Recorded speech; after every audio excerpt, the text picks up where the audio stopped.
ઘટનામાં ખેડાના રૂપલબેન પટેલનું મૃત્યુ થયું। ઉત્તર સંડાના રૂપલબેન પટેલ કે જેઓ લંડન જઈ રહ્યા હતા, મેડિકલ સારવાર માટે 15 દિવસ તેઓ ભારત આવ્યા હતા।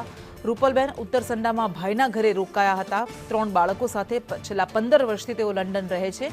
રૂપલબેનની ઓળખ માટે ભાઈએ ડીએનએ સેમ્પલ આપ્યું છે।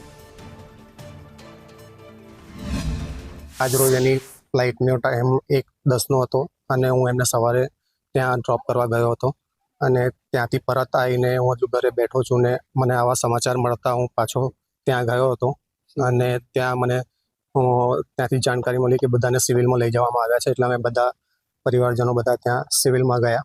ત્યાં જોયું, ત્યાં ઘણું બધું દોડધામ ચાલી રહી હતી। ત્યાં કોઈ ઇન્ફોર્મેશન એમ તો અવેલેબલ નથી થતી, એટલી બધી દોડધામ થઈ હતી ત્યાં આગળ। અમે ગયા બુધવારે એમને લેવા ગયા હતા એરપોર્ટ। હું ને મારા હસબન્ડ પવન બંને ગયા હતા। એમને પાઇલ્સનો પ્રોબ્લેમ હતો, ત્યાં એમણે ઓપરેશન કરાવ્યું હતું યુકે, પણ જોઈએ એવી રિકવરી આવી નહોતી। એટલે અહીંયા ખાસ ડૉક્ટરને બતાવવા માટે જ આવ્યા હતા કે દુખે છે ને રિકવરી નથી આવતી, એનું કારણ શું છે, કે જેથી ઝડપી